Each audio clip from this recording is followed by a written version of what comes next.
Good evening. Today is Monday, July 12th, 2021, and this is a regular meeting of the Romulus Community School Board.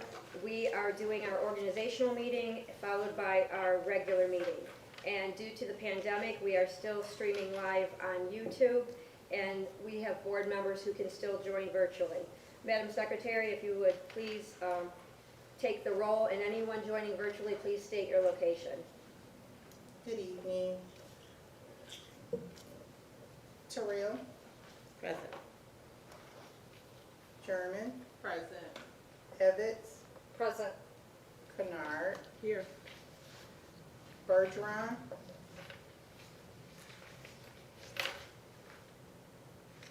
Wester present. Piles. Present. Bergeron. We have a quorum. Please rise for the Pledge of Allegiance. I pledge allegiance to the flag of the United States of America and to the republic for which it stands, one nation, under God, indivisible, with liberty and justice for all. I move that the Board of Education accept the meeting agenda as amended with the following two amendments: that we move the student spotlight to the end of the organizational business as we are waiting for the student, and then that we add an update under the report of the Director of Human Resources because a staffing update has been requested. Is there support? Support. Kennard. Madam Secretary, will you please call the vote? Kennard. Yes. Evans. Yes. German. Yes. Terrell. Yes. Wester, yes. Piles. Yes. Motion carries. The first item of business tonight is the organization of the board. We now do our organizational meeting in July until the following July. So at this time, the floor is open for nominations for president. Madam Secretary, I'd like to nominate, Madam President, I'd like to nominate yourself, Debbie Piles, as president. Thank you, I accept. Madam President, I would like to nominate Ms. Terrell. I accept.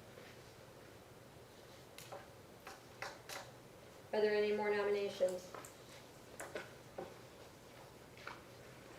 Seeing none, we will vote on the office of president. German? First nomination, I'm sorry, was Piles and then Terrell. So this vote is for Piles. German? Bergeron? Evans? Yes. Wester? No. Kennard? Yes. Terrell? No. Piles? Yes. Moving to the office of vice president, I would like to nominate Judy Kennard. Do you accept? Yes. Are there any other nominations? I'd like to nominate Ursula Wester. Ms. Wester, do you accept? Yes. Any other nominations? Seeing none, Piles is yes. I'm sorry, Judy Kennard, I'm so sorry, in order of the nominations. We're voting for Ms. Kennard. Piles is a yes. Wester?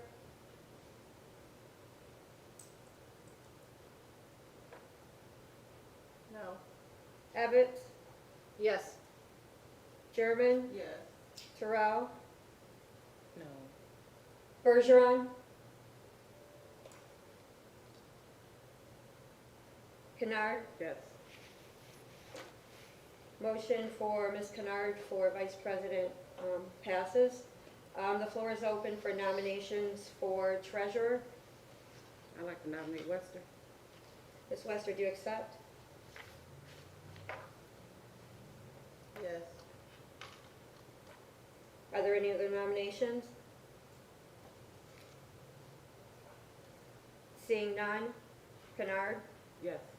Bergeron, Terrell, Yes. German, Yes. Evans, Yes. Wester, Yes. Piles is yes.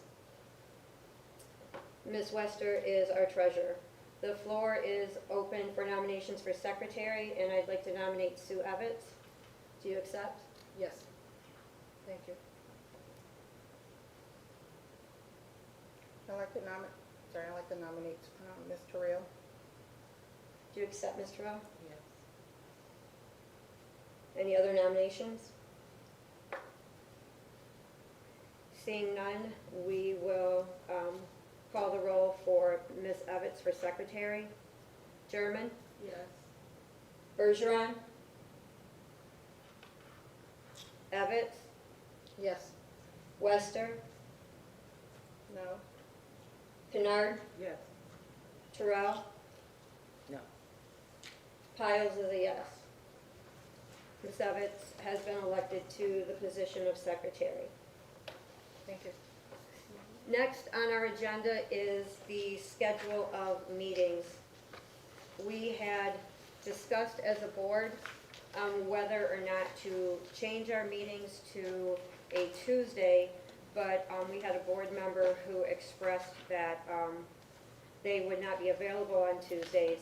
And so before us tonight in our board packet, we have a choice of going with the second and fourth Monday as we have had, or changing it to the first and third. Either way, we vote on this.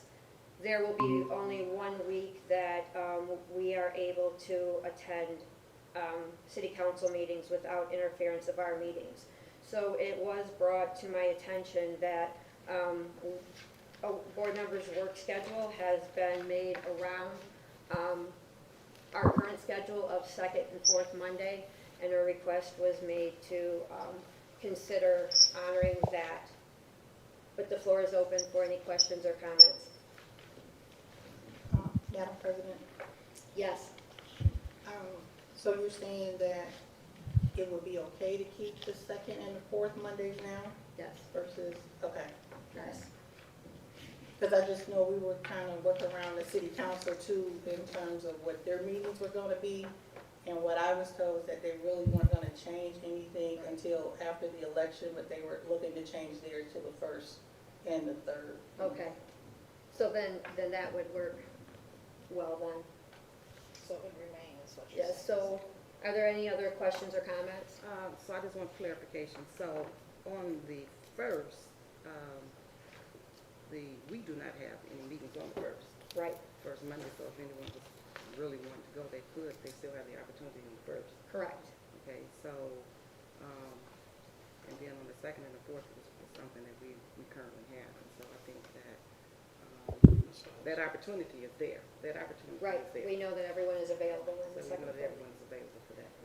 Okay, I just want Right. clarification. So I will point out that the schedule of meetings is in our packet, and if we go with the second and fourth Monday, as we currently have, the one edit to that would be the meeting in, the meeting in August. We will move our meeting from August 9th, which is a Monday, is also the golf outing, so we would move that regular meeting to Tuesday the 10th.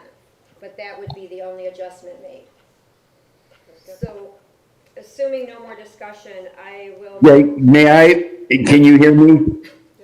Yes, I just got on the meeting, I'm sorry. My request was to move that to Tuesday, and apparently, there's a problem with that?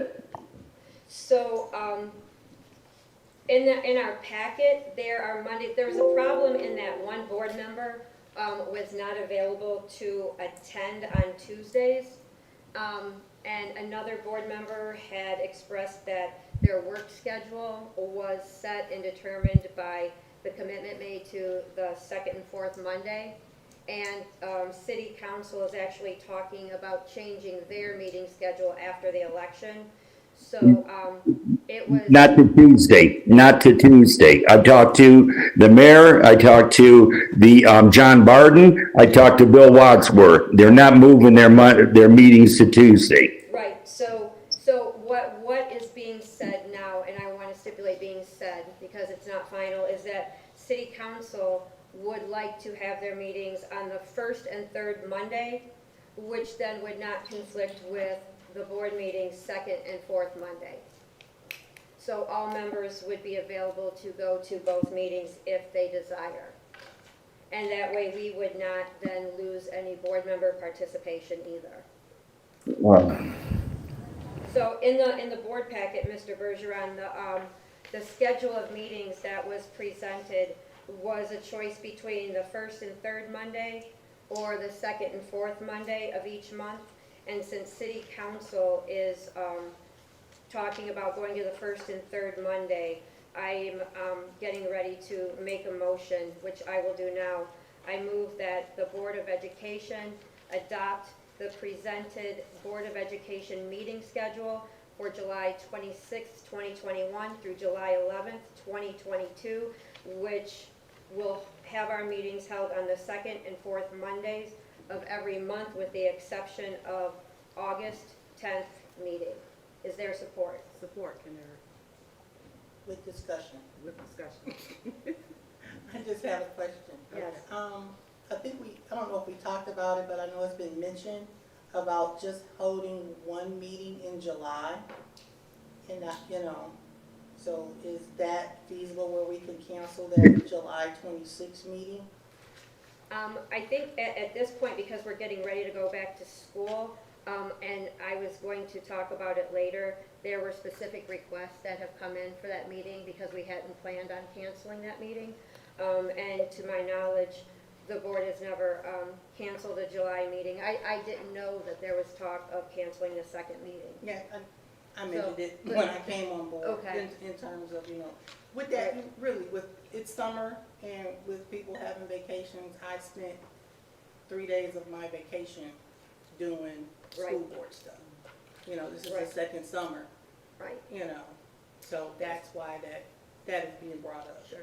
And again, I want to state that we understand that board members and central office staff and superintendents and interim superintendents schedule vacations and family time in the summer. So again, that would be an excused absence if there is a meeting and someone cannot make it. And if we had less than 4, that meeting wouldn't take place anyway without a quorum. Are there any other comments, questions, or concerns?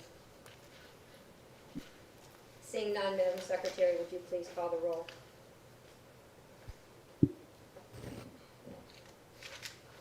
Terrell, No. Bergeron, No,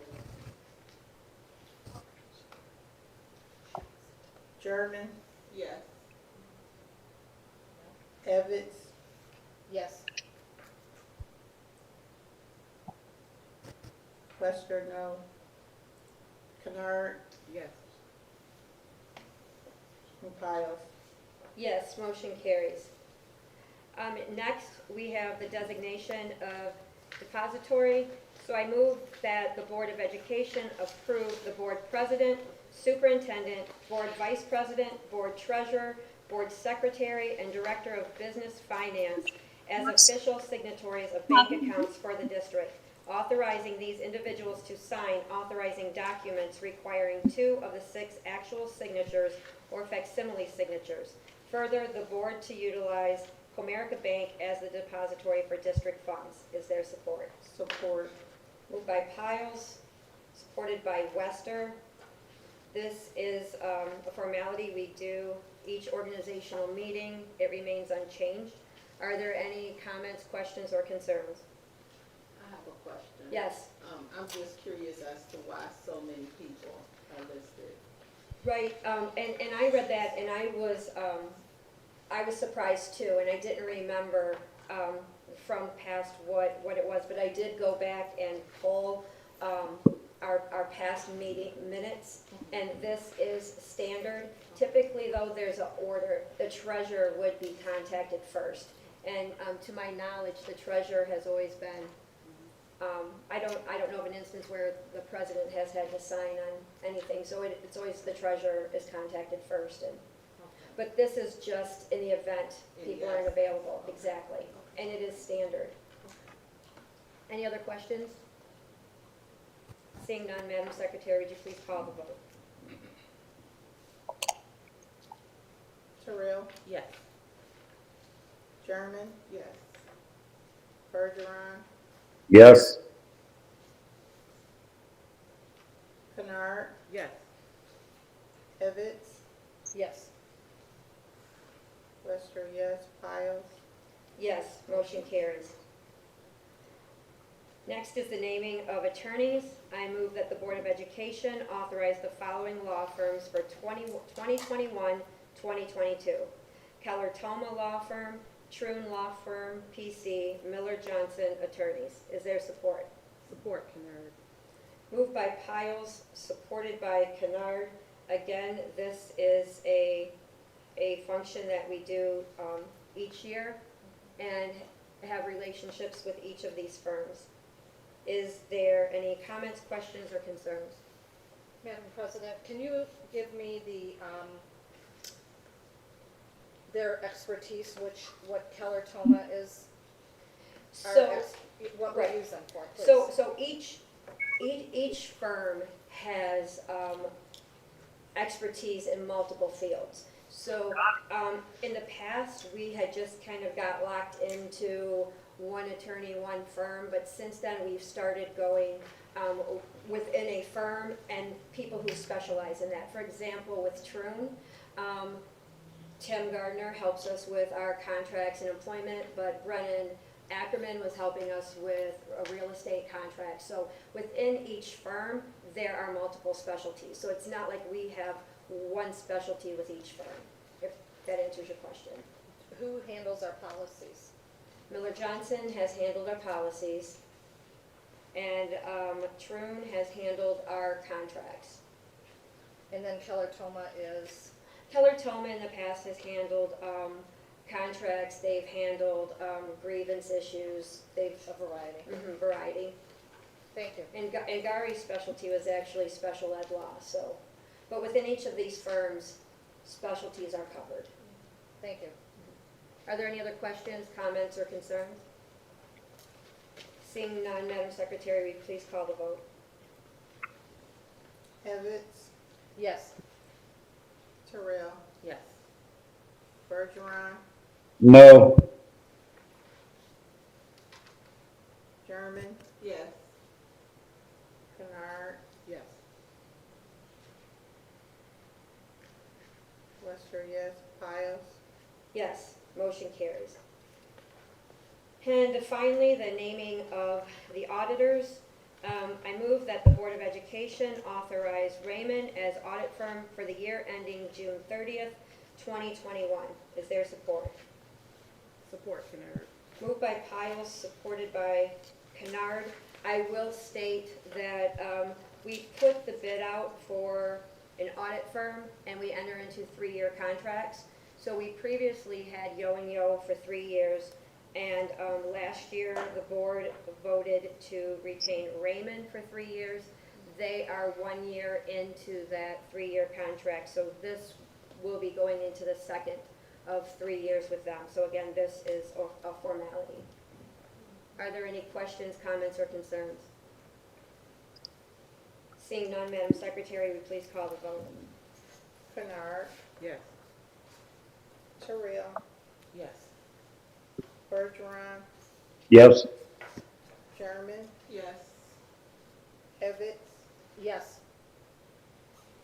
Lester is yes, Piles, Yes, motion carries. Ms. Gowen, at this time, we can do one of two things. We can take our brief recess if anybody needs it.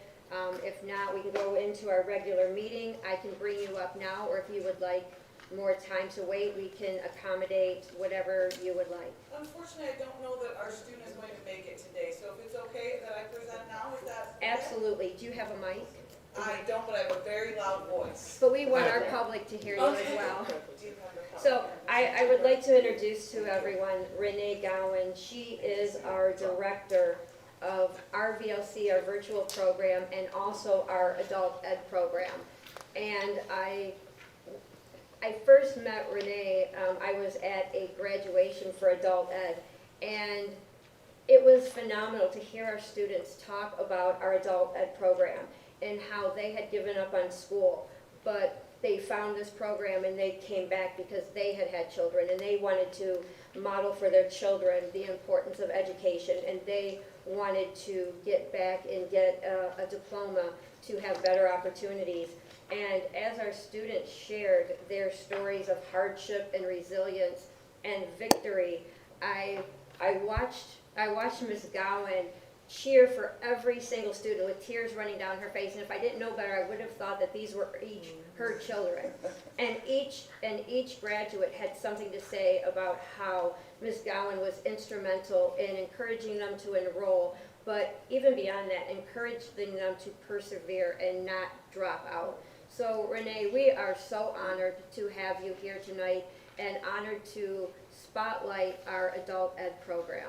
So we will give you the floor. Thank you so much, and I would be remiss if I didn't first mention Christina Newsome, who is our full-time teacher, and every one of the graduates who spoke mentioned the impact that Christina has had as well.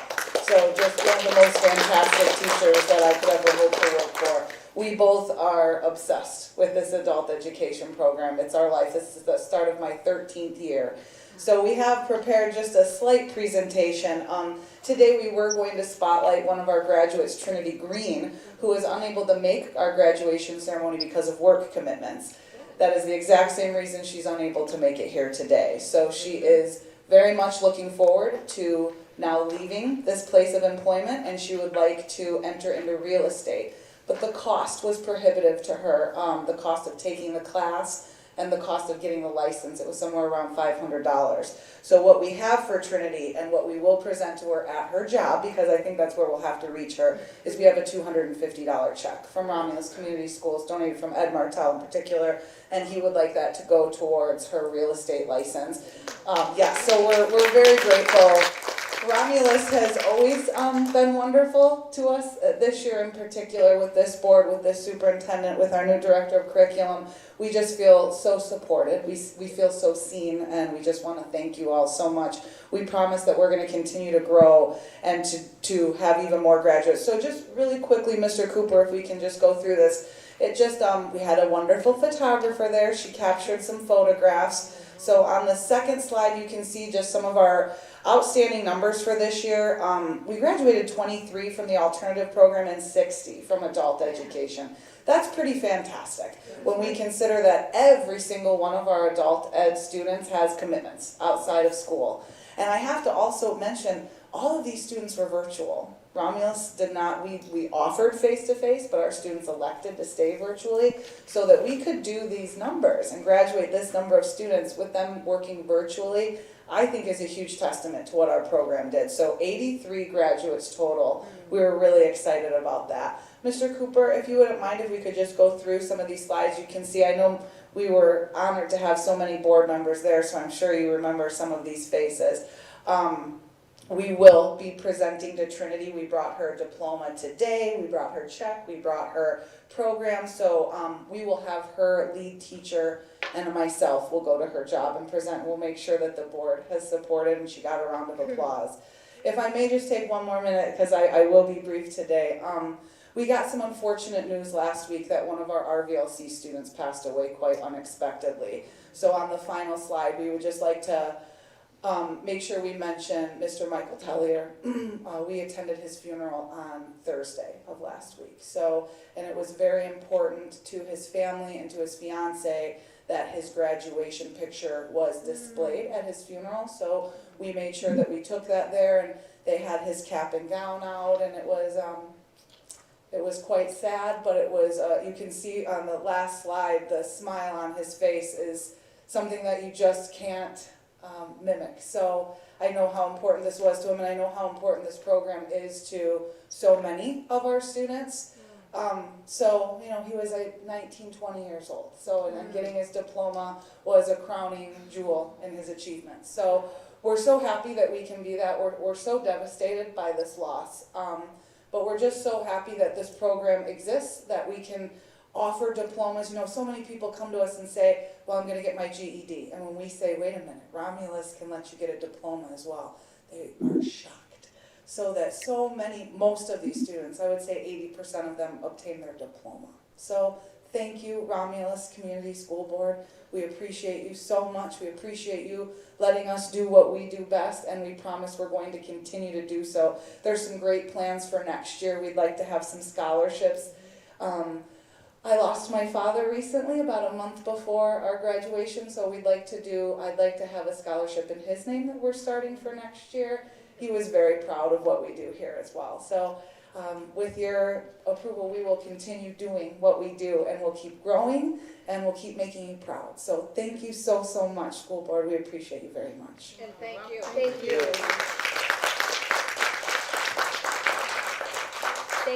Thank you, Ms. Gowan, and thank you for realizing that and teaching us too that the milestone of graduating, that's not the finish line. That is the starting point for so many more opportunities.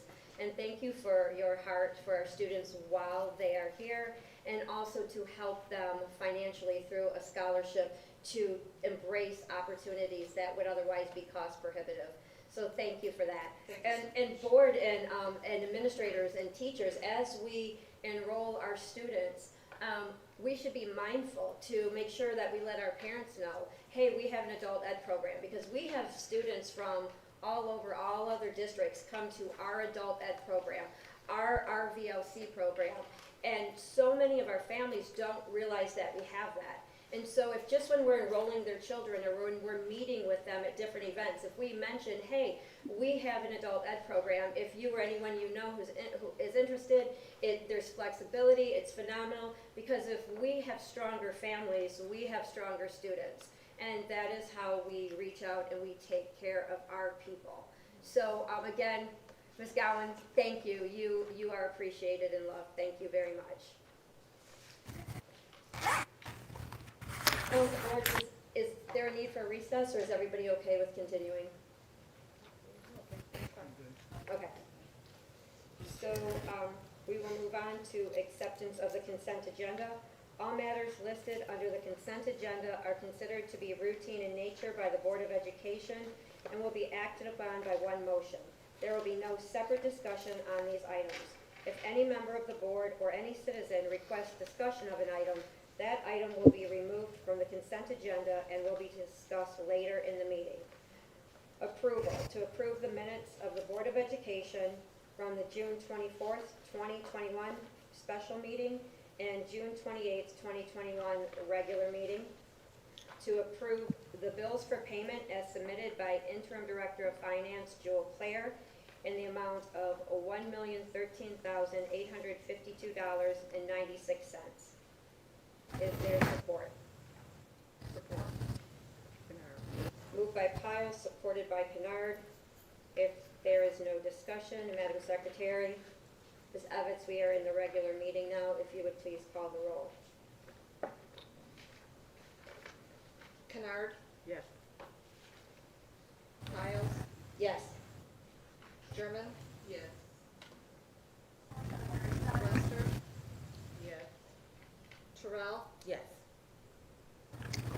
yes. Bergeron, Yes. support 7-0, pass. Motion carries. Mr. Cooper, do we have any public comment for agenda items only? We do not. We do not. Okay, so we will move on to the report of the Executive Director of Instruction, Dr. Laws.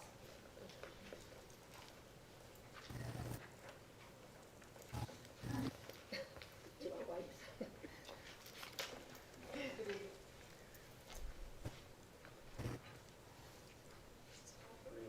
So, Good evening.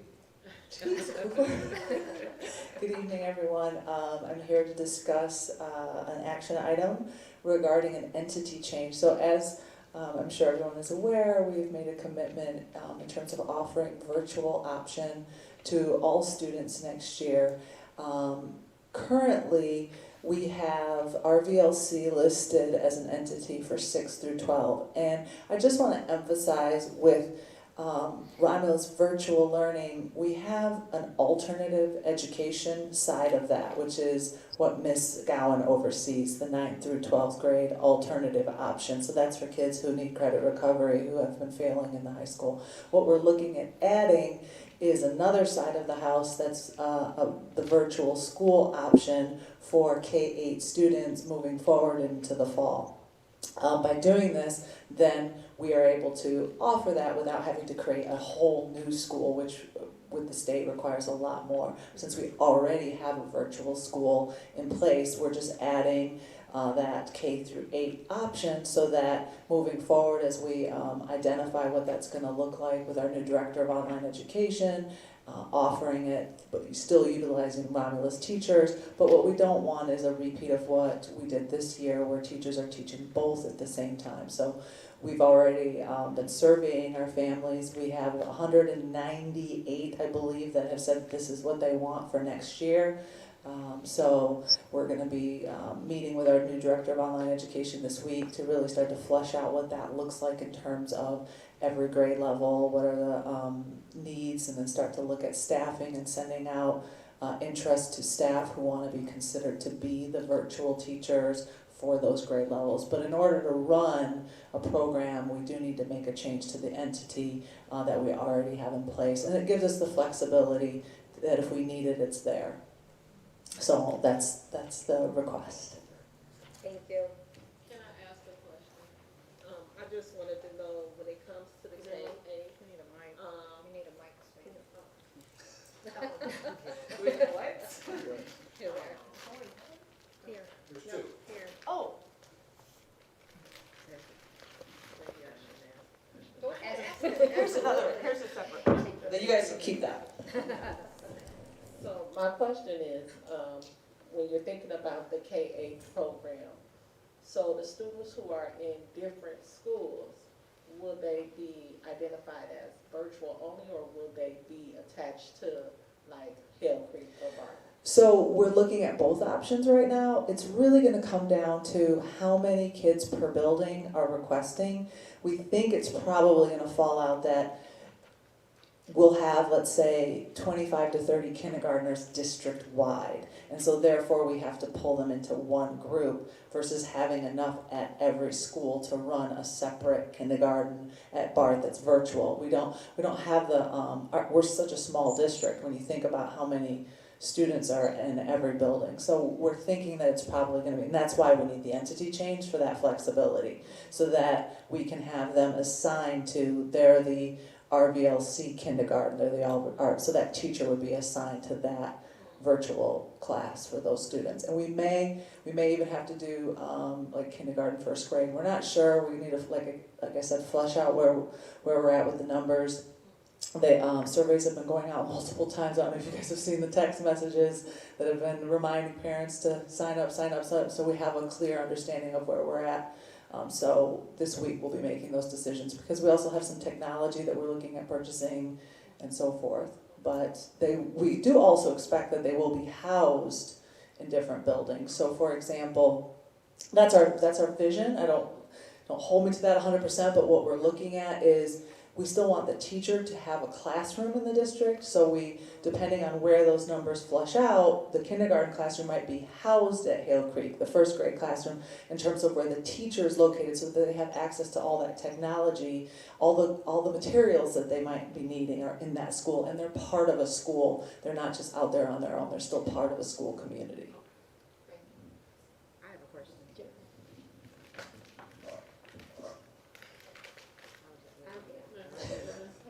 So it's based on the flexibility.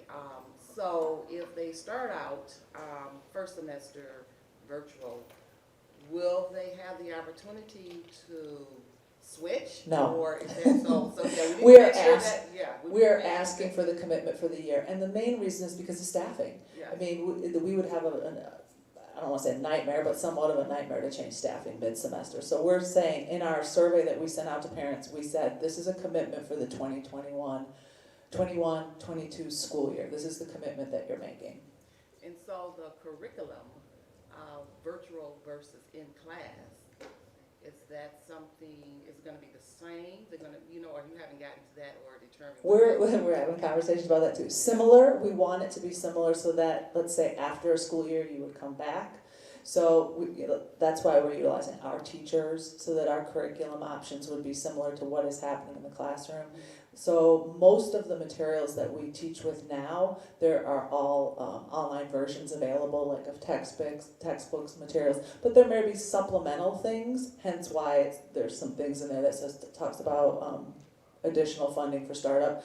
Because when you look at the digital versions of textbooks or other supplemental materials that we might need to enhance what we're doing in the virtual room, because you can't do everything exactly the same in a virtual environment. But the idea is that we're following the same curriculum, we're all following the same standards and so forth, but there might be some nuances in terms of what materials are used. Yeah, and the reason why I'm asking that is because one of the things that in the last 3 years that in the conversations I've had with parents of our community pertaining to as their child transition, not so much now with the online, but even with the classroom, that when they're transitioning from one grade level to another, that it's a consistency, so where they are going up instead of starting over with whatever this material. Yes. So I'm interested in hoping that our curriculum will start gauging that, and so we can start seeing a swing,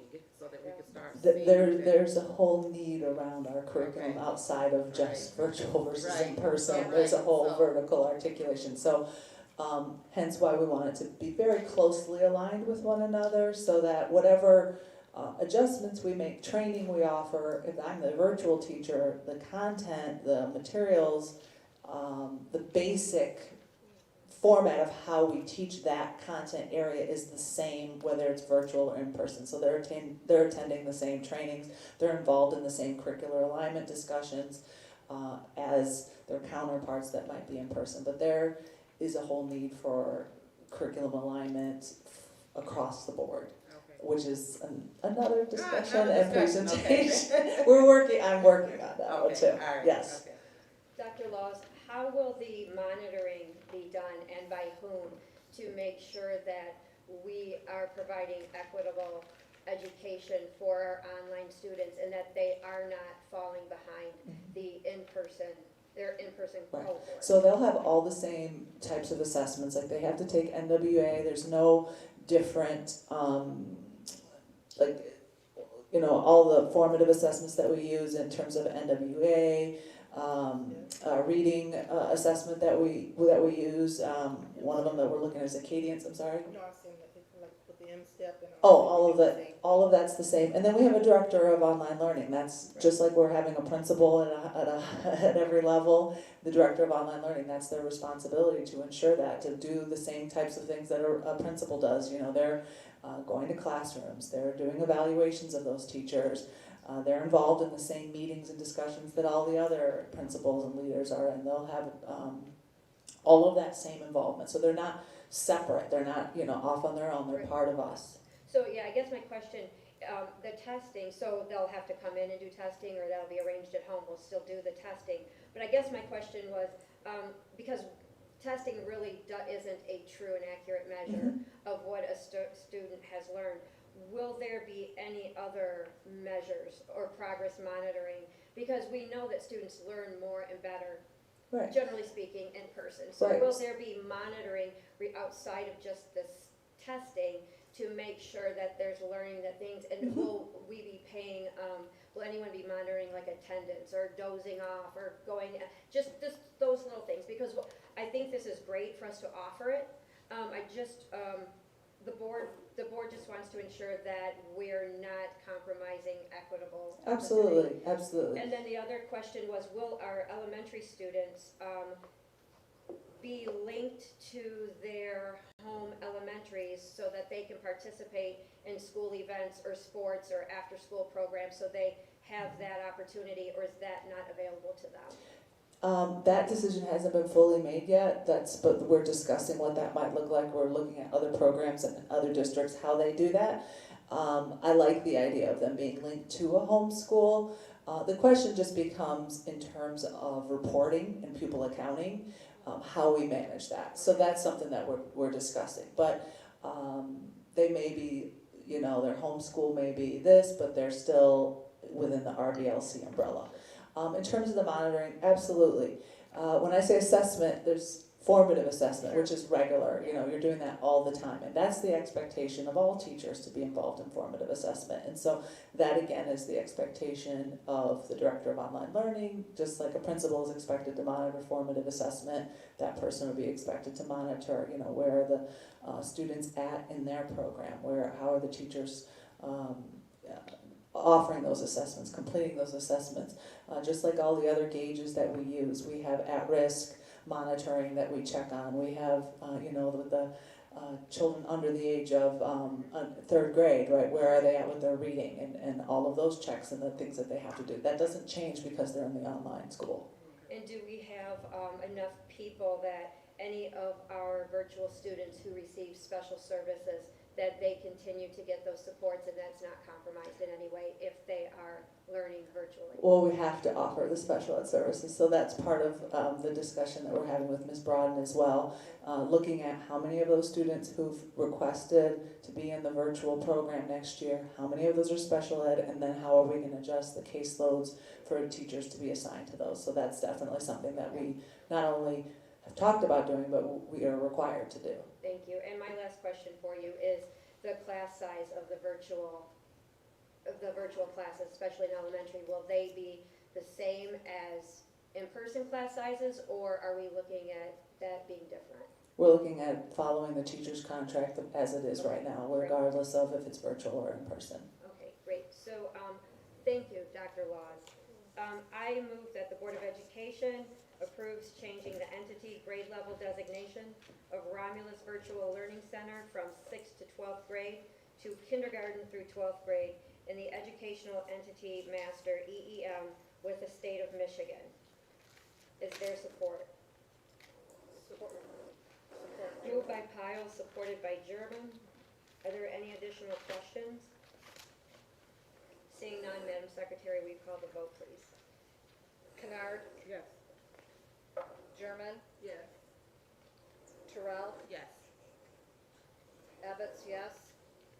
Bergeron, Yes. Piles, Yes. Lester, Yes. Motion carries. 7-0. Dr. Laws, one thing, there's been a request just for a board update, and I'll let you and Mr. McNatt work that out if it's possible for our next meeting. Just an update on what back to school looks like, that transition with COVID, and also like a breakdown of this 198 seems to remain consistent, or if it fluctuates, and what the breakdown at 198 of virtual students by grade is. Just the details of curriculum and back to school, and I think we'll have to do a preparedness plan vote again at that time too, so. So the survey closes tonight for the virtual, so we'll definitely have that information to you then. Great, Yeah. thank you. Next, we have the report of the Director of Human Resources.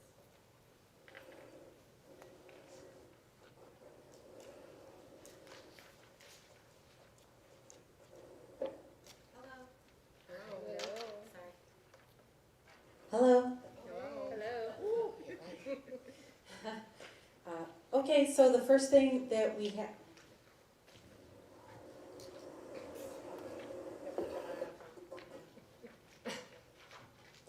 the first thing that we have is the manager of facilities and operations contract. So we brought this contract forward with all the other cabinet contracts before, but realized that we had made an error in the base pay of the position for the 2021 year. So when we corrected that, we then made an adjustment in terms of the step placement for this position, and so we're bringing this contract back to you for your approval.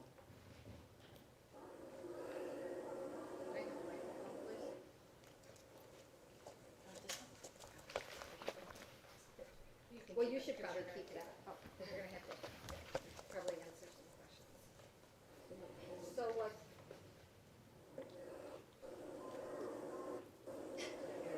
So what you're telling me is we were off by $12,000 on the numbers that you originally gave us? Where's that feedback?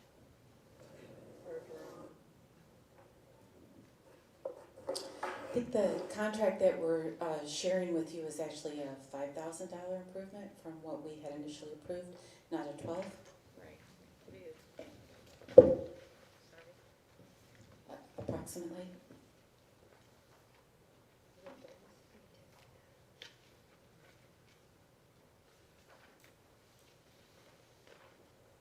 I'm looking for it. Sorry. No, that's not. I'm looking for the contract. I requested a list of pay for all people, all staff at the board office. I was given a pay scale for that position for $60,000. And so it doesn't tell us where he started on this new contract. It just says that we're bumping him to 68,000. On this new contract, it said 68. Now we have one that says 72. So there's a $6,000 discrepancy in what you presented to us initially. However, in the document that you presented to me, or that was presented to me, said $60,000. So there was an $8,000 swing from this item to when we voted on the first contract, and now there's an additional $6,000 difference. So I'm just a little confused as to where this monies are gonna come from, and how many more issues are there? Do we really have all of the proper beginning salaries and new salaries? Ms. Evans, I'm sorry, I have a question. So which are you referring to? Because in our motion, it's stating that the base amount should not have been 66, that we approved 66, but today we are voting to approve $73,083. So based on this motion, we approved 66, but before us today is a motion to approve 73,083, is that correct? We approved 68. So I believe our first contract that was part of our our prior formal board meeting, also included for all of those cabinet level members that those are 2-year employment contracts. So we had salaries proposed for 21-22 and salaries proposed for 22-23. And I believe that the salary for the position that we had proposed for this was 68,000 plus. I'm sorry, I don't have that exact number in front of me. Do you have it? 68,848. Okay. And the other thing that I had also shared with you when we were initially talking about all of these contracts, and also about the pay with respect to central office support staff. One of the challenges that we had in central office was that we had a disarray of salary, of compensation. I also shared with you in terms of vacation time and sick time, and whether those were capped or not, whether people could carry time over or not, and that there didn't seem to be any rhyme or reason, because there were different parameters for different levels of positions, within levels. We had salary schedules that were 12 steps, we had salary schedules that were 8 steps, so a lot of disarray. So we worked to bring consistency to that. We worked to bring salary schedules that were competitive, that were looking at the Romberg study I had referenced the last time that we spoke about this, and building salary schedules so that we would have something in place, and then bringing consistency with respect to how sick days would work, how vacation days would work, whether there would be rollover or not, etc. So those were all of the parameters that we were working with, and at the time, we had in our database system, we had a contracted amount for this particular position which was not accurate. So the compensation being paid to the person was correct, but what was listed as the contracted amount was not accurate. And that was the lower number, Ms. Evetts, that I had referenced in terms of thinking that that salary was really starting at 60,000 when that wasn't accurate. That was the number in the system, is the number on your report.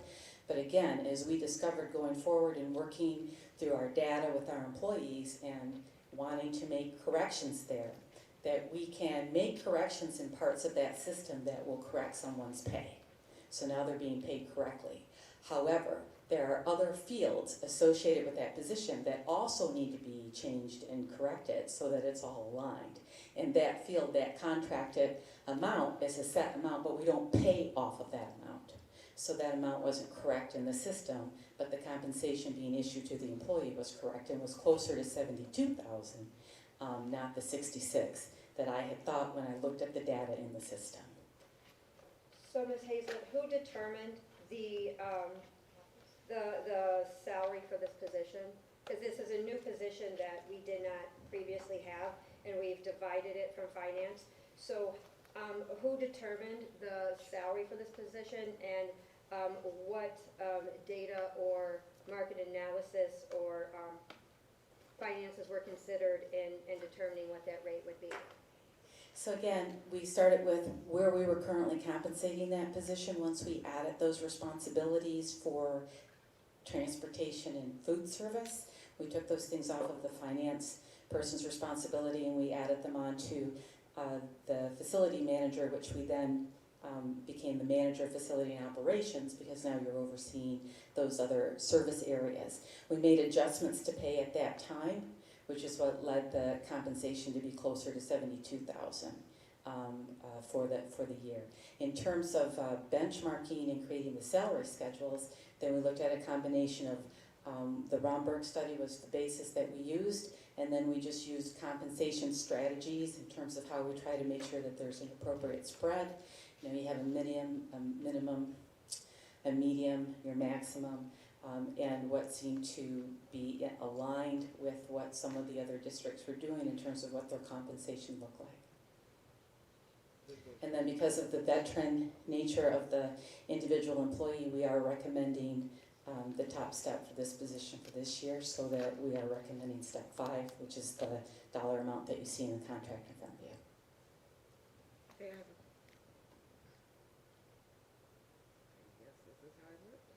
I guess this is how it works.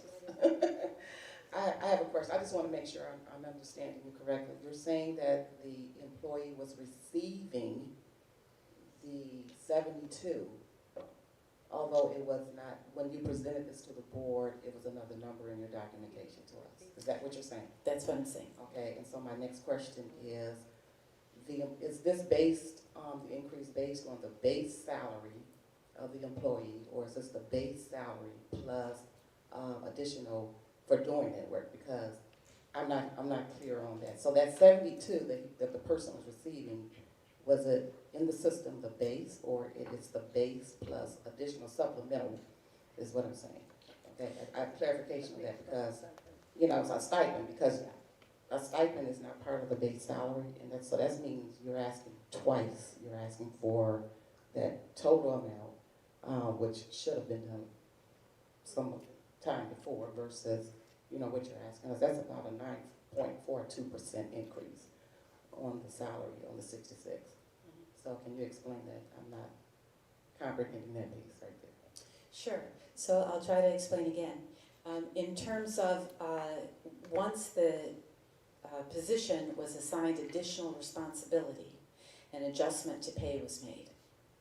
And so that adjustment to pay resulted in the employee earning $72,000, I don't know, $42. I mean, it's not exactly 72 even. I don't have the number for me, but it's in that ballpark. And then when we went forward with respect to what we were recommending for compensation going forward, we started with where all of our employees were. what was their compensation based on some of the changes that had occurred with this particular position, and also with some others, and took that as the base pay so that we would get out of the stipend world and have a base pay that was in the system correctly in their appropriate fields, and that we would all know what number we were talking about. So that's what we were trying to do. Okay. So in doing so, this will bring that person up to that base, and there would not be any other stipends associated with it. That's what I'm hearing you saying. You're moving in that direction. And so my next question would be, have you done your due diligence in looking at all of the appointments, that's administration, who have these types of situations or similarities, so that we can be doing this and correcting this now, and moving forward, we won't have to be at the table again, have this type of a discussion. Yes, that's absolutely our goal, is to have the salary system so that it's communicated, so that we know what the steps are, that we aren't adjusting people's pay throughout the course of the year. When it comes to our central office staff and our cabinet level members. We still have stipend language in some of our other labor agreements. I mean, it's a pretty common thing that we're managing there. But we wanted to be clear in terms of what our base pay was. Okay. And I'm not micromanaging, but I think there should be a time period in which all these things are going into the next year, going into the next school year, that some of these things should be, handled, and so that we can have a clean slate. It'll be appreciated. Thank you. Ms. Hazlett, I think what would be beneficial, because I think a lot of questions get asked here because there's so much unknown. And one thing that worked for the board is, as positions were needed and created, the HR director and superintendent would bring to the board a recommendation of a position that was needed, along with supporting documentation of why it was needed, market analysis of what that position pays. So, and then the board would approve that, so we would have knowledge of a position, and then the finance committee would be working and in the loop with how the salaries is being determined.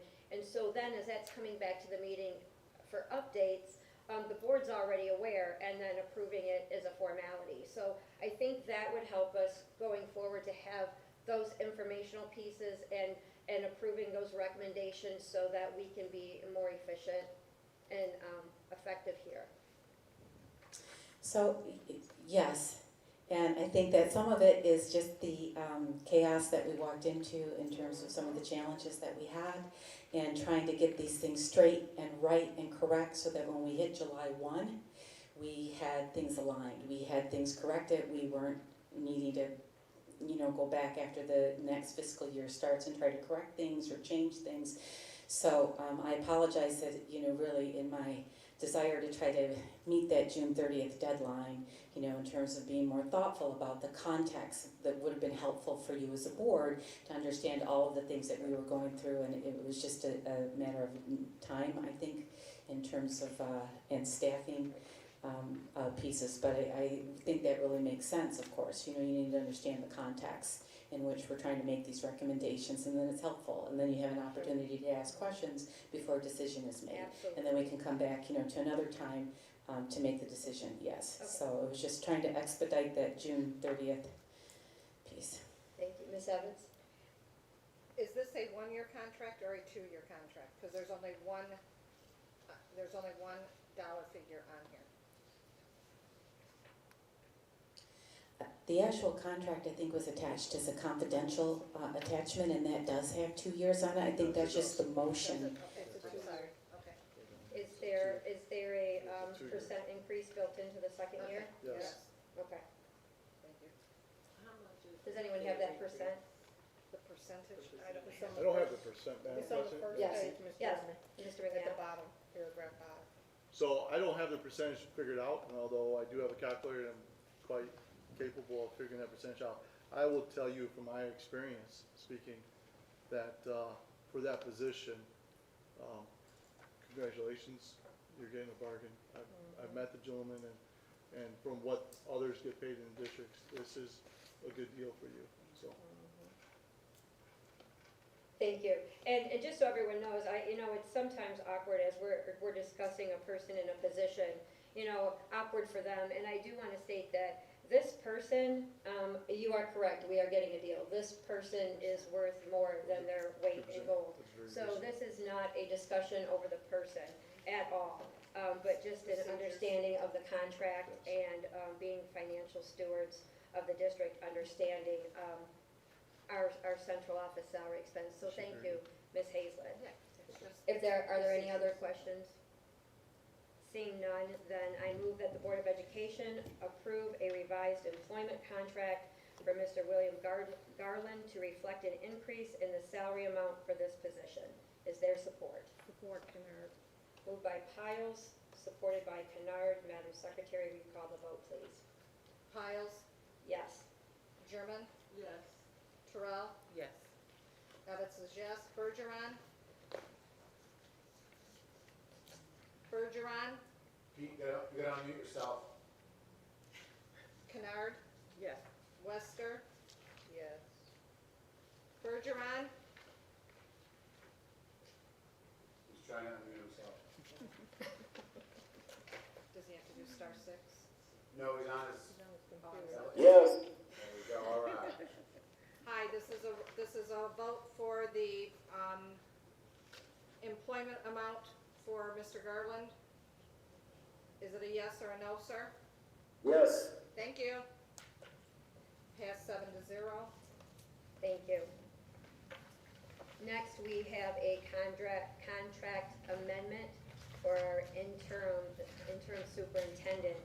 Do you want to take it or do you want me to? So the reason for this board is, as we know, there are certain requests we cannot accommodate based on the Macno Center and how many superintendents we employ. However, it is standard in this district and in all districts to compensate someone at a daily rate that the person who is in that position makes. So that is why we have an amended contract for approval tonight, so that we are consistent in that amount. This, however, is different than the one that was originally sent out. There's no additional stipend or compensation for meetings, as that's part of the superintendent's duties. So we are approving the daily rate that is on the sheet. Any comments or questions? Seeing none, Madam Secretary, I move that the Board of Education approve a revised employment contract for interim superintendent, Mr. Sean McNatt, to reflect a daily rate of $615 per day with an effective date of June 29th, 2021. The rationale is that it has been a practice of Romulus Community Schools to pay an interim superintendent as the same daily rate of the current or most recent superintendent. The rate recommended reflects the current daily rate for Dr. Edmondson and therefore is being recommended for Mr. McNatt. Who is that? Wester. Moved by Piles, supported by Wester. Roll call vote, please. German, Yes. Wester, Yes. Evans is yes. Terrell, Yes. Bergeron, Yes. Kennard, Yes. Piles. Yes. Motion carries 7-0. Thank you. The added item was an update on the positions at central office. The last update we had was there was a position posted for an HR generalist and also a position for pupil accounting and grants. So board members have questions as to, are there any other positions that are being posted for central office, any support staff positions other than those two? And what is the status of those positions currently? Yes, there is an additional position. There is the administrative assistant / front desk position. So we were moving the HR administrative assistant to cover the front desk, and that position is not filled yet. So in terms of the status for those, we have filled the HR generalist position. We have a candidate who's accepted the HR admin position, looking to start July 26th. Is that the Monday, our next board meeting? So that day, and then in terms of the grant and pupil accounting position, we are having a tough time generating a good candidate pool for that position, so we're continuing to recruit for that. So the HR generalist, did you say that we have hired someone for that position? That's correct. Okay. Do we have a contract or action item for that? Or salary information? So that's going to be on the next board meeting, because I was asked to respect the reorganization of this board meeting in terms of adding more things onto the item. So I will have those for the next board meeting. So when does the HR generalist, when are they slated to start? So the HR generalist is Amani Hassan, and she started this week because she has plans to be away that she had already made before this opportunity presented itself. So she's gonna be gone for 3 weeks. So we wanted to get her started so we could get her trained before she leaves for 3 weeks and then comes back in the middle of August. So what's her official starting date? She has started. With 3 weeks off? She started today. So those 3 weeks off will be unpaid. So, and what is the salary for the HR generalist, please? She's starting at $52,500. And what was it? I'm sorry. 52,500. I believe I shared all of this information in the board update. Well, the position hasn't been approved by the board, which I thought was the standard policy. You have a lot of positions that's not. Yes, Ms. Sharon wanted the mic, please. I was actually gonna say that because in my previous conversation, when we had our, initial board meeting, I know that it was raised that you were gonna use ESSER funds. And I said, how is that gonna be sustained? And you have said that you were gonna right size if needed to, or what have you. I believe that Ms. Evans had asked for information in regards to the position so that we can have, be able to review it, in which you had in the updates. However, I didn't know that it was approved for them to continue to move forward with that, position without, having a conversation with the board. So, no contract is binding unless and until it is approved by the Board of Education. And so I knew we were, that it was a position that we wanted. I didn't realize that somebody was starting today. So if somebody was starting, that absolutely should have been an agenda item. But our concerns, and multiple board members have asked about the sustainability of the central office salaries. So we are now paying significantly higher salaries for directors and administrative assistants who previously, at a much lower rate, were handling all of HR and pupil accounting, or handling curriculum and grants. So now we're putting in all this support staff, and again, sustaining these salaries is a concern. And to get to a point where we run out of money and have to let somebody go is short-sighted, especially because we're bringing somebody into our family and they're dependent on this income. So, and we've talked before as a board about wanting data to show what are we benchmarking against, because the Ramberg report and Don Sovey's organizational structure, neither one had an organizational chart this heavy with this many positions. Neither one of them did, and those are both recent organizational charts that were presented to us that the board had approved. So we already have the central office director salaries that we increased, which when the budget was presented to us, I know Ms. Claire had factored into that about approximately 2%, and instead we gave raises of 4.5 to 16%. So there's definitely a budget impact there. But in addition to that, we now have 4 new positions.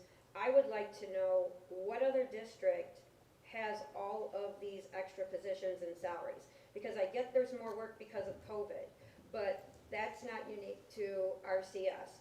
All districts have more work, and we are actually leaders in our salaries currently. So my question is, why all the support staff, and how are we going to sustain this?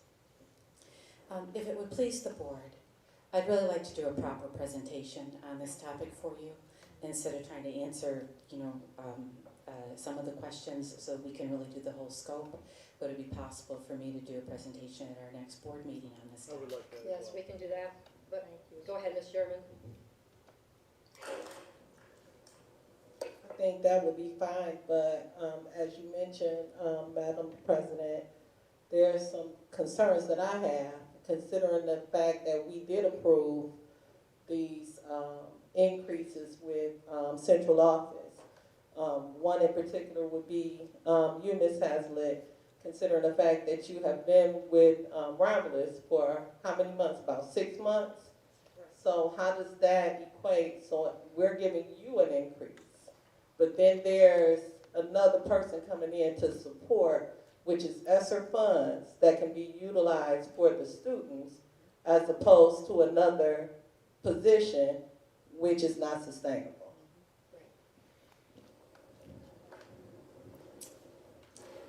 Mr. McNatt, this would be an agenda item for our next meeting, absolutely, but I am concerned that somebody has started working and the board has not seen or approved the contract yet. Madam President, Ms. Wester? I don't think that's really unusual, because we've had a couple, since I've been on the board, I don't think that's unusual. We've had a couple employees that have started working for the district, and we've gotten their contracts and new hire information after they've been working for a week or so. So that has happened, so I'm not understanding.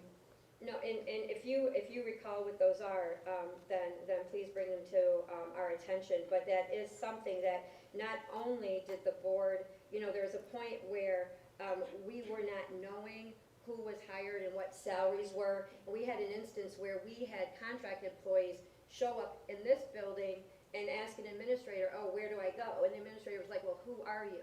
And so there was just a lack of communication, and so to streamline it, and it's not micromanaging, according to our policies in ARs, it states that no contract is legally binding on the district unless and until it is approved by the Board of Education. So to say we did something wrong before is to just say we did something wrong before. But we always have to do the next best thing and get this. And again, there are so many board member concerns about central office salaries. And somebody working, we haven't seen the contract. That is not the practice. And specifically, we had requested that when we approve a contract, not only do we approve it before they start working, but they've actually signed it. Because we had, other issues where we ended up approving it, and then we had employees saying, oh, there's no signed contract, because it wasn't taken care of after. So this board, in summer of 2020, was very clear that when we approve any contract, it be in our packet and signed by that employee, and we would then approve it. And that was our way of safeguarding against contracts being on file without a signature, and then we end up in a predicament later. So, Madam President, may I Yes, speak? you want a mic? No, I don't want a mic. I used to coach. So, I will work with the HR director, and we will come up with a presentation on numbers to present to you. And then if you have any questions between now and then, please feel free to email me, and then I will filter those to whoever is appropriate in the district. And so, will there just be no more hiring then between now and that next meeting when you present numbers and positions to us, Ms. Hazlett? May I answer that? Yes. If, for example, if the payroll clerk were to walk away tomorrow, typically the practice is that the superintendent will go out and to appoint someone and take care of that and then bring it to the board. So for the continuation of operation, there are times when superintendents do appoint. So that may be something to consider in the future as well. Well, payroll is an existing position, so True. if somebody walked out, like what we're doing now is we're going through RESA. But the creation of new New positions positions. as support staff for existing positions that we gave salary is too good to be where we are now to ever go back to where we were. Yes. So we'll work on our presentation together and we'll get back with you. So at the next then board. the question is is it reasonable that no other positions would be filled? We would not have any new hires prior to that New hires presentation? or new positions, they're, Okay, so. Correct, so we is there- would- I wanna clarify new. Okay. So- We're recruiting for teaching positions, of course. No, I mean, we're talking about central office, yes, so that we would not hire anyone for the other central office positions until, because we don't even know what these adjusted salaries have been. And this is a first in our district. We always know how much a position is when it's posted and the board has approved it. So I'm talking about central office. Is it reasonable that nobody else would be hired at central office prior to that presentation in 2 weeks? And if we need a special meeting to do that sooner, that would be an option also. Madam President, I move, that if possible, can we hold all positions until we have a meeting to discuss further? Okay. All positions, So, including the HR generalist position, okay, do you mean teachers or just central just office? central. Okay, Yeah, Yes. central office. so, there is a motion by Ms. German that, we hold off on hiring any additional central office staff until we have a meeting and presentation by Ms. Hazlett. Is there support? Support Kennard. Supported by Kennard. Madam Secretary, will you please call the roll? German, Yes. Wester, So is that it? Okay, I have to, can I do discussion? Because I just have a question Okay, about the yes, that's motion fine. Yeah. that was just read. Okay. Because Ms. German asked for the motion to be holding off on all central positions, including the HR generalist position. So we need to see how we're wording that motion. Because how does that affect the person that has my question to that is, how does that affect the person that has already started working? She's Now, I'm already playing been here. devil's advocate, Right. you know? Well, I mean, and Because she's already obviously, started right, working. so Are we gonna obviously, rescind that? we have to pay people for work they've done. However, from what I'm hearing is she was only started now because she's going to take, you say 3 weeks off? So if we withheld that now, it would be 4 days that we would pause in order to have a complete picture of our finances and sustainability. I guess, I'd like to go to a recess. right, we need That's Can we fine. recess? Yes, motion for recess? we can recess. Thank you. Yes. Are we on? No, we're not. Okay. So you want? We're on So, recess. we can take a recess, we can, well, yeah, we can't really discuss. We can't discuss on recess. You can't discuss with each other, I can advise you. Okay. Correct, Mr. Gardner?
presentation for the board.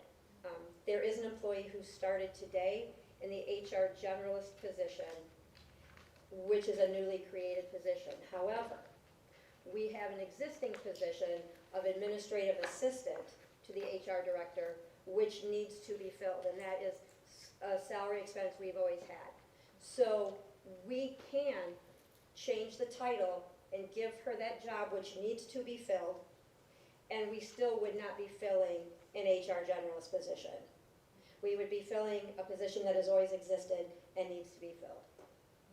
So there's a motion on the floor. If there are any questions, comments, concerns, Mr. McNatt will field those. I just have a question. Do you need a mic? I think I'm loud enough. I coach too. Okay, so we're talking about changing her to the administrative assistant.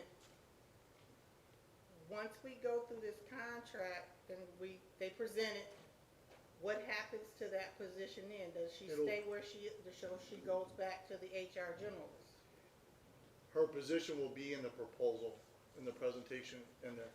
So this is a temporary fix so that we do not lose the continuity of working with a staff member. Okay. And so I'm going to allow the HR director to assign other duties as assigned, whatever she may want to give her, but the title for the next 4 days or so will be as the administrative assistant position or generalist, whatever, I'm sorry, I misspoken, but the current position is already on staff. But you will be allowed to give her other duties as assigned, just like every job description has, right? And so, and we are not doing anything with pay. We're gonna leave it wherever she's at right now, and you will get a presentation from us in the very near future. So what I'm asking is that she stays in her spot, the continuation of operation will exist for the district, and then you guys will have an informed decision on the whole realm of things later.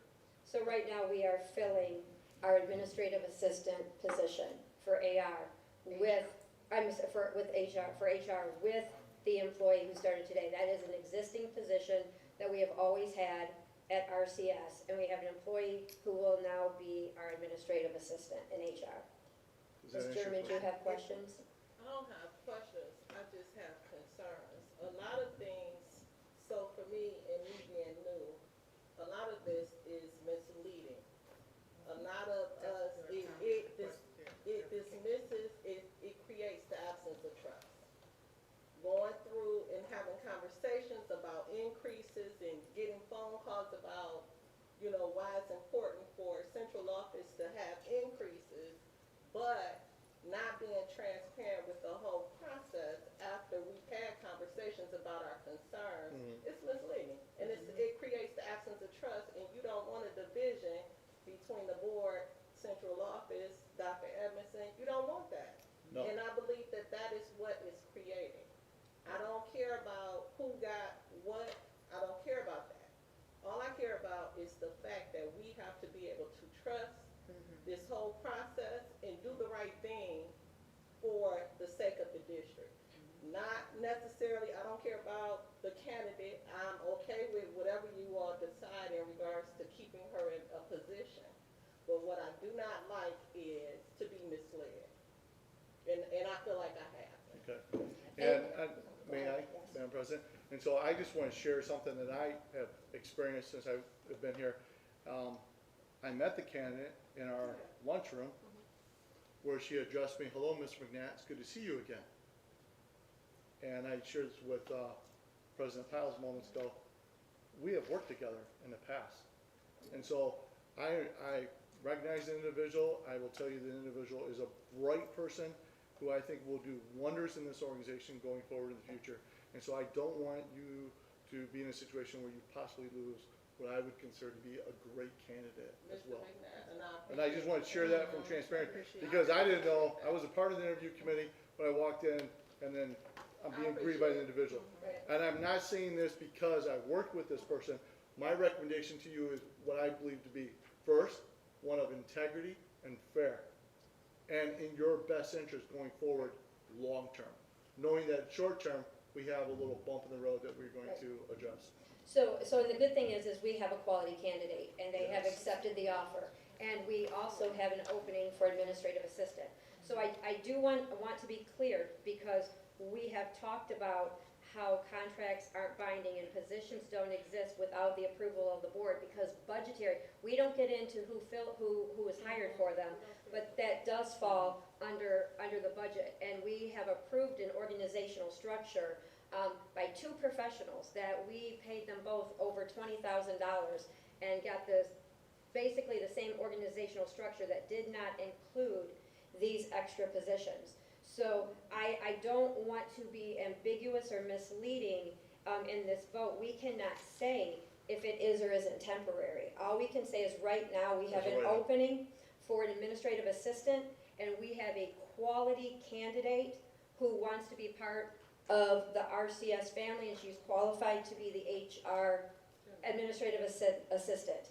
However, we cannot speak to the HR generalist, the pupil/grants, or those new positions until the board has the discussion, the presentation, the data, and factors in the salary expense and the sustainability of it. And if the board approves those positions, then there'd be an HR generalist position open, which she could say, yes, I would like that, and then we would post. So right now, I'm clear. yeah, so right now, the motion is to pause the hiring of any new central office staff until after Ms. Hazlett presents to the board and the board approves the new positions. Are there any other questions, or are we okay to go with the vote? And that's your motion, correct? It's motion by German. Adjourn. It's not really a question, but it's just primarily an observation. And listening to what Trustee German is really saying, in terms of the governance of what we as a board is asking moving forward, is that some consistency, okay? And consistency in terms of our practices, and making sure that when we're having to have these types of decisions made, that we're following that, and so that everyone at this table would have a clear understanding of what we're voting for and what's presented before us, particularly in the fact with, the documentation and any information prior to, so that we can do what we have to do in terms of our due diligence. And I believe that's what she's saying.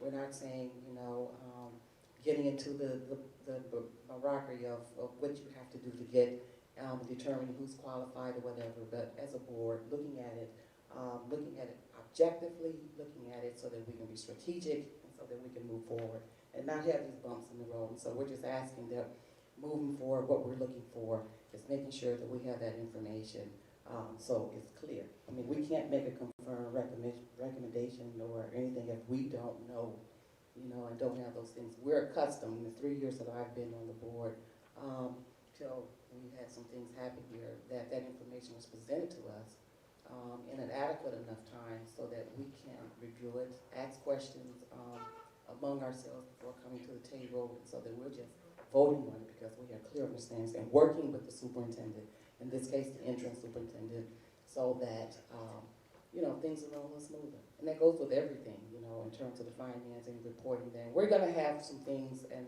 the board, as we move forward in the board committees, being more proactive in working with the administrators. I believe, this is just me. I'm just one vote, and that's what I feel. Thank you. Thank you. Thank you. Madam Secretary, roll call vote, please. Who supported? I did. Kennard, thank you. It was moved by German, supported by Kennard. Thank you. Kennard? Yes. Piles? Yes. German? Yes. Lester? Yes. Terrell? Yes. Evans, yes. Bergeron? Yes. Thank you. Motion So- carries. Sounds good. Yes. So now we have the report of the Director of Integrated Technology, Mr. Cooper.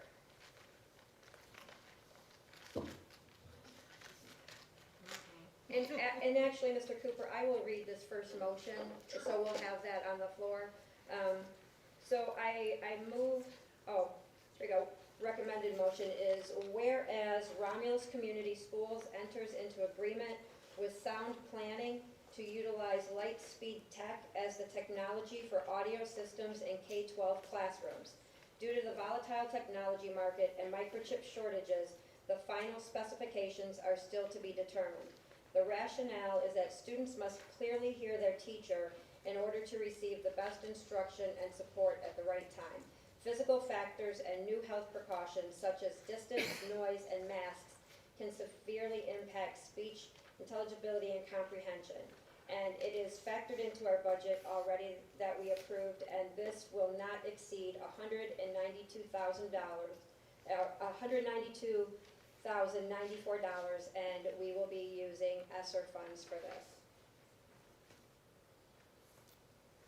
That is the motion. Is there support? Support, Kennard. So it's moved by Piles, supported by Kennard, and Mr. Cooper, you may have the floor to give us any information we need.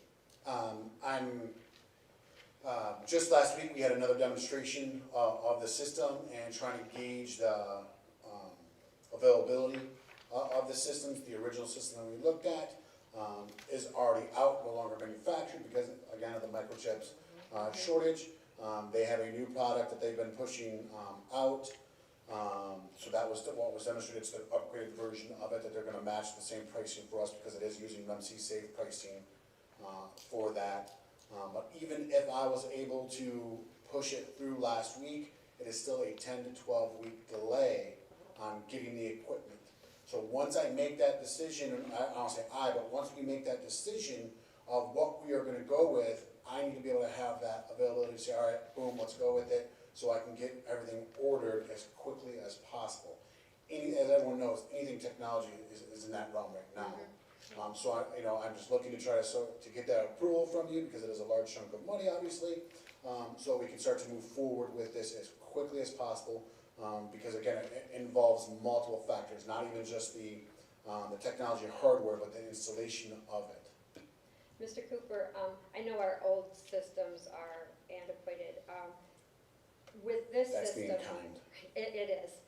With this system, what do you anticipate the life being before this system becomes obsolete? From Lightspeed in their demonstration, they're anticipating to be to 6 to 8 years. Okay. Thank you. In the technology world, that's Yeah, kind of sure. Yeah. Education technology. Are there well, any that's no- questions for Mr. Cooper? Seeing none, Madam Secretary, will you please call the vote? Terrell? Lester? Yes. Piles? Yes. Kennard? Yes. German? Yes. Bergeron? Yes. Evetts, yes. Motion carries. Thank you. Our next action item is, whereas Romulus Community Schools purchases Chromebooks and the required license for instructional staff. Due to the volatile technology market and microchip shortages, the final brand and model is still to be determined. Base minimum specifications have been determined. The rationale is to provide instructional staff with a higher end and larger screen device to work with the newly installed interactive panels and large displays. This will allow staff to be more mobile in the classroom. And this was also factored into the budget that Ms. Claire presented and the board approved. And the total on this expenditure is not to exceed $800 per device and a $30 license for each device. And we will also be using ESSER funds for this. Is there support? Support, Kennard. Moved by Piles and supported by Kennard. Any questions? I do, I have questions. In regards to the ESSER funds, how much ESSER funds are we receiving? Because a lot of the things that we're asking for is coming out of the ESSER funds. So how much money are we getting from the ESSER fund? A lot. Okay, I'd like to know how much. Right. We can get that answer for you, I'll email Yeah, it that's- tomorrow. Okay, so then. And then it is the ESSER 2 funding source for that. Kind of would be the ESSER 2A funding, for it. And it was just released, where we can start drawing down on it. Not too long ago. Ms. Claire will email me and I'll get that to you Yeah. as soon as possible. How many are you thinking of buying? Are we buying? It doesn't say. 140. Roughly 140. Okay. And you'll be buying them as they become available to? I'm trying to do a in bits and one pieces? all, Okay. with all of them. But if I go to if I go to a vendor, and they say, well, I've got 60 of them, but this other vendor's got 70 of them, I'd like the opportunity to split that up. Again, still using REMC, for our pricing of all of that, because there's a couple of vendors that have been awarded contracts, and they have open, honestly, open-ended contracts, but they have the flexibility of saying, I'm gonna take a percentage off because it's educational pricing, so.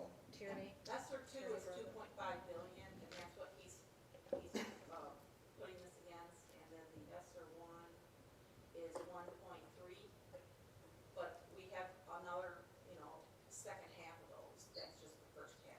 Ms. Claire, how much remains unspent or uncommitted from ESSER 1 and 2? You said 1.3 from ESSER 1, and how much of that remains that we have not spent or committed to other purchases? Well, all of it's been committed, because when you, Okay, the grant, you have to put in there what you're gonna use it for, so it's all been committed, but some of it is not been spent because some of it's for summer school. okay, That's but it's going been on. committed, so we're confident. And of the 2.5, has all of that been committed as It's well? all been committed, but And this is part of it, it was all part of. this Okay. was part of that, the Okay. state approved.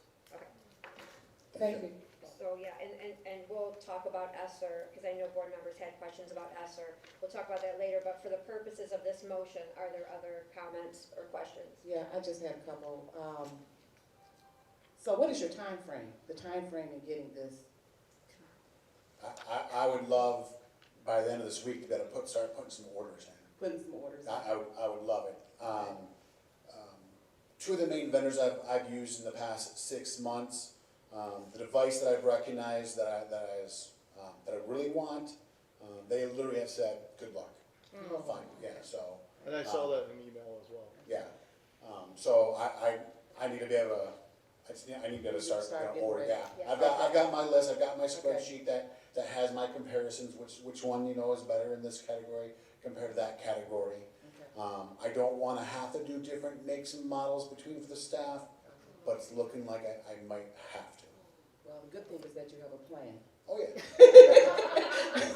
And you're communicating your plans. Yeah, and, But yes, yeah. to the board, I just wanted to briefly let you know, because that was a good question in terms of the financial piece and what do we have on our actual to budget with the ESSER 1, 2, and 3. And so, being on the finance committee, we had extensive conversation with our financial director, and I know the people, on this board, the board of finance may change, I don't know, but I just wanted you all to know that we've had extensive conversations in dealing with the type of reports that we think that the board, and then looking at comparison with other districts have, so that moving forward, we would have this type of information. And we would not, so who's ever gonna be on that committee, we can turn that information over to them and have those conversations. So I just wanted you to know that we're on top of that. And we've already moved in that direction to make sure that we have the type of reports that we should have. And so it'll help us with these types of questions. Thank you. If there's nothing else, we can go to the vote. Bergeron, Yes. Lester, Yes. Piles, Yes. Kennard, Yes. Terrell, Yes. Evans, yes, Sherman, Yes. 7-0. Motion carries. Thank you. Mr. Cooper. Are there any board subcommittee reports tonight? I'm not aware of any, so moving on. Mr. Cooper, are there any communications from the public? Okay.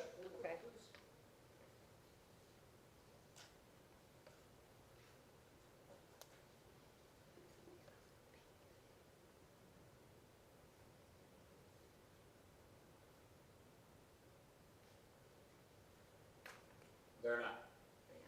Okay, so we are on to communications from board members and the interim superintendent. I have communications from board members, so I just, and I will email you also, Mr. McNatt.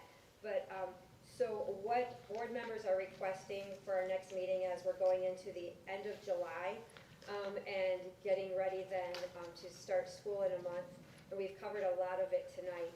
Of course, Ms. Hazlett's presentation on the positions and the salaries, And then also, to look at our budget, I know that initially when we approved the budget, we did so under the assumption that was presented to us that central office salaries would be 2%. So since we did more than that 2% increase, we'd like an update on that, as well as a list of all of the ESSER funds and how they have been spent and or allocated, so we kind of see where it's going to. Because I know we just keep hearing all of the things that, ESSER funds will be covering, so it would be good for us to be able to see that. And then, of course, for curriculum, an update on what transitioning back looks like, and then also more information on the virtual component and a breakdown by grade and what that looks like, and maybe Mr. Parker could attend also and give us an update on that. And then the other item that was requested was for all central office staff, how all of our central office staff and building administrators scored on evaluations. So just the employee and the score on the evaluation, not the other details. And then to see our teacher evaluations, how many by building we have who are highly effective, ineffective. So we have an idea of our teachers where, how those evaluations went. And then the building goals that administrators turn in at the end of the year. What did each building principal identify as the goals for next year? And I think I've covered all of the things. I got Ms. German. I do, Madam President. I would like to know about the recruitment efforts that are going on in the communities. As a resident, I have not received any any type of flyers or anything that's promoting Romulus. So I would like to know what are the recruitment efforts Yes. that are taking place. Is there any other board member request for information at the next meeting? Ms. Hazlitt, you had made statement that you're interviewing for teaching positions. If we are removing teaching positions, how are we hiring teachers?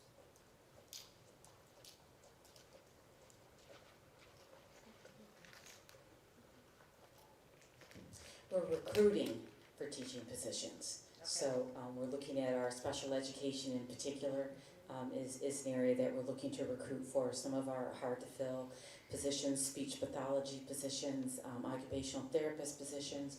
We're looking for resource room teachers. As Mrs. Broden works on the student referrals and looking at what the caseloads are, then she's informing me of the need for more special education staff. So we're working on recruiting for that. So that's really I thought you probably wanted me to continue to recruit for those, positions. That was just what I was trying to clarify for. Okay. We're also recruiting for the assistant principal positions that are open at the high school. Do you need the I mic, have Mr. Chairman? a question about, I'm trying to, I have a question about the assistant principals. There's how many students at the high school? we're enrolled at about 650 students. So how many principals, assistant principals are there expected to be? I'm a elementary principal. I have 652 kids. So how many assistant principals is needed for a high school that small? So we put together an administrative team of a high school and 2 assistant principals, because we also have 1 assistant principal that's going to be in charge of athletics at the high school level. And then we have another assistant principal that we plan to have oversee our CTE program, which requires a depth of content knowledge and also perhaps a revisit of what offerings we're providing in that area. So, Ms. Hazlett, one thing I wanted to bring up to the board, so do we have people who are close to being hired for those 2 assistant principal positions right now? We do not. Okay, good, because, again, if we go back to the Ramberg report and the data that was pulled from the state on the ratio of students to administrators, his recommendation to the board was that we eliminate the athletic director and we eliminate an assistant principal and only have one principal and one assistant principal, and that still absorbed the other duties. And we voted last June of 2020 to eliminate an assistant principal position as well as the athletic director position. And so I would request that the board revisit that Ramberg report.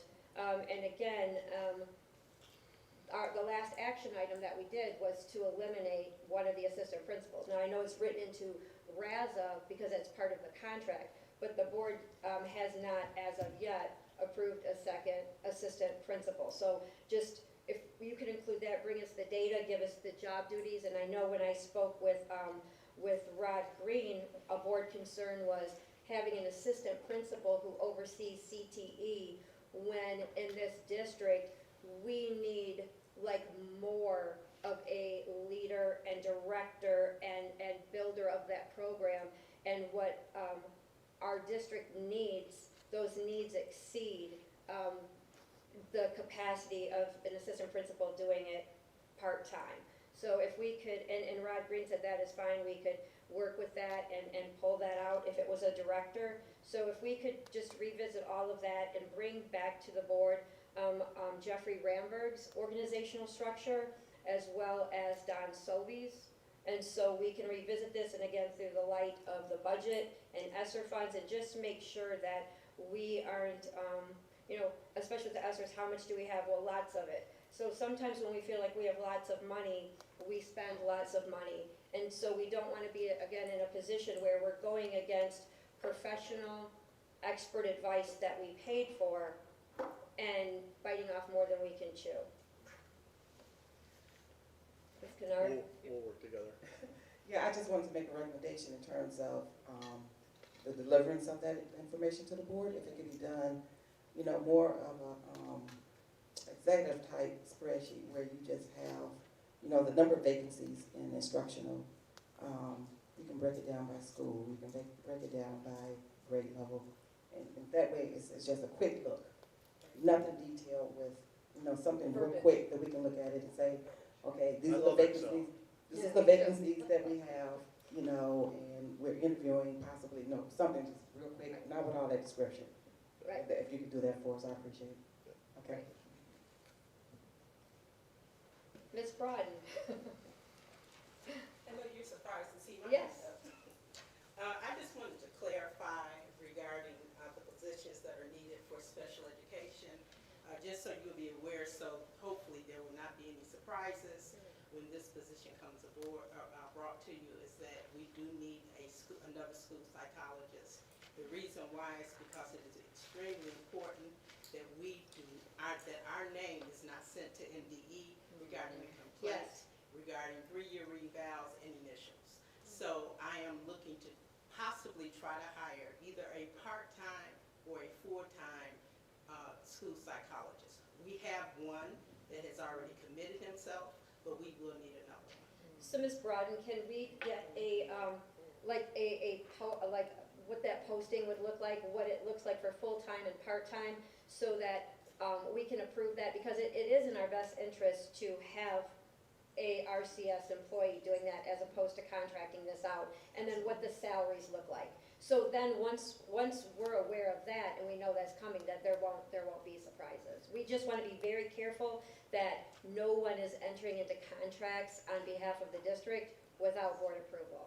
Absolutely. Yes, Ms. Kennard? Would that be coming out of ESSER funds? Yes. No. IDEA? That was a trick. Okay. IDEA. IDEA? Okay. Yeah, and I guess I wanted to know, the ESSER funds, what particularly, ESSER funds is for instructional, is for classroom, is that correct, or can it be used for It's anything? wide Somebody, it's wide open? It's wide open. And so are we utilizing, and that's something we can have a later discussion on from the finance director or whomever, in terms of what are we doing in terms of utilizing that instructional backing and making sure that our instructional staff is getting and utilizing that, so that we can start looking forward on our productivity and, with our students and making sure that they're getting that. And so we're going up when we start looking at the grading and whatever. So I just know we talked about a lot of administrative types of things. We talked about, facilities or whatever, but we need to start focusing, I think, and just as my opinion, Yes. on investing into our students. Right. Okay, and meaning and making sure that our instructional staff are having the things that they need so that they can do their Yes. jobs. Yes.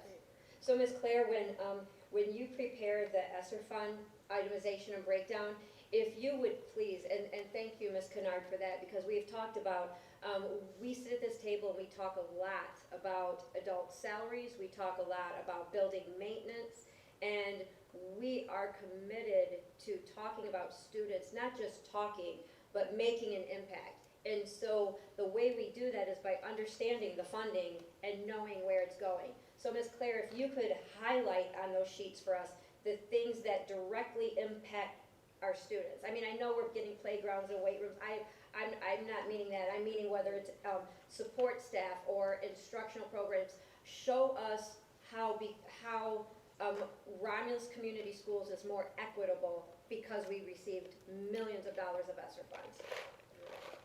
I would like to know also how much of the ESSER funds is going towards social and emotional learning for our students that are returning, under the circumstances. So have we considered that? And is that a part of the ESSER fund? Just like she said, in regards to a school psychologist, we know we need that, but we're talking about mental health. What are those things that is in the ESSER funds to support our babies when they come back with those things?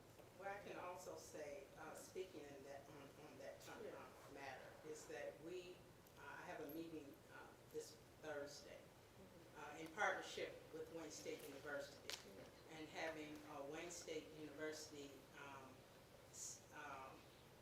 school social work candidates mentoring and working here in Romulus. So we do have a social worker on staff now being paid only through special education funding. And he will be mentoring at least maybe 2 or 3 candidates who are coming to us who will need that mentorship. And they will be Good. working. And I will be working with Dr. Lyles regarding that matter. So Ms. Brodden, since you volunteered to come up here, may we please add I you sit to down the now? agenda, yes, of our next meeting, and would you please talk to us about any supports that we're adding? Because I know we haven't had social workers, and we've only had them available to students who receive special services, but if that's changed, please update us on, due to the pandemic and due to our student needs, just where we are and what we are adding, whether it's trauma-informed resources or social workers. We would love to hear from you at the next meeting as well. I will do that. Thank you. Thank you.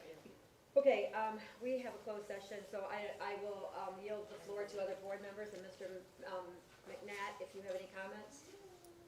I have a comment. I would just like to say during the short time here, I appreciate the Board of Education, your quick responses and taking my calls on my first week when I was walking back into this role. And I also want to say that, more importantly, just that, but those people out there have been wonderful. We have I've had the privilege of having 2 cabinet meetings with them, and they know what they're doing. They're running the district as a team, and it is a wonderful team. Some of them just got back from vacations. Welcome back. So, and they're hopefully well rested because the marathon's coming this year. So, beautiful building. Walking to high school, beautiful building. I mean, it looks like it was brand new. So, and at the same time, I just appreciate that group out there. Yes. I want to know that. So, Okay, very good, thank you. we're going to closed session. Any so. other comments from board members? No.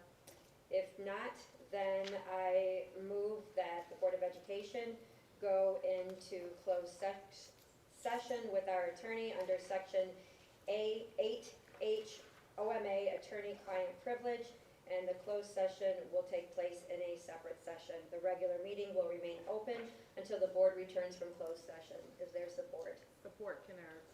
Moved by Piles, supported by Kennard. Roll call. Kennard, Yes. Piles, Yes. German, Yes. Wester, Yes. Terrell, Yes. Edith, yes, Bergeron, Yes. and I dismissed myself from the meeting because I have another meeting that I have to go to. Thank you very So- much. You have a nice day. You also. Night. Paid over. We're in Vegas. Okay. So we can stay here.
I move that the Board of Education reconvene in open session. Is there support? Support Kennard. Moved by Piles, supported by Kennard.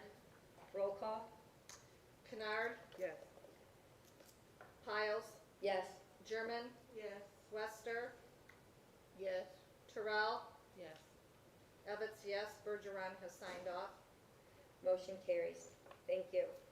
I move that the Board of Education authorize Troon Law Firm to take action and move forward in the matter. Is there support? Support Kennard. Moved by Piles, supported by Kennard. Roll call? Kennard, Yes. Piles, Yes. German, Yes.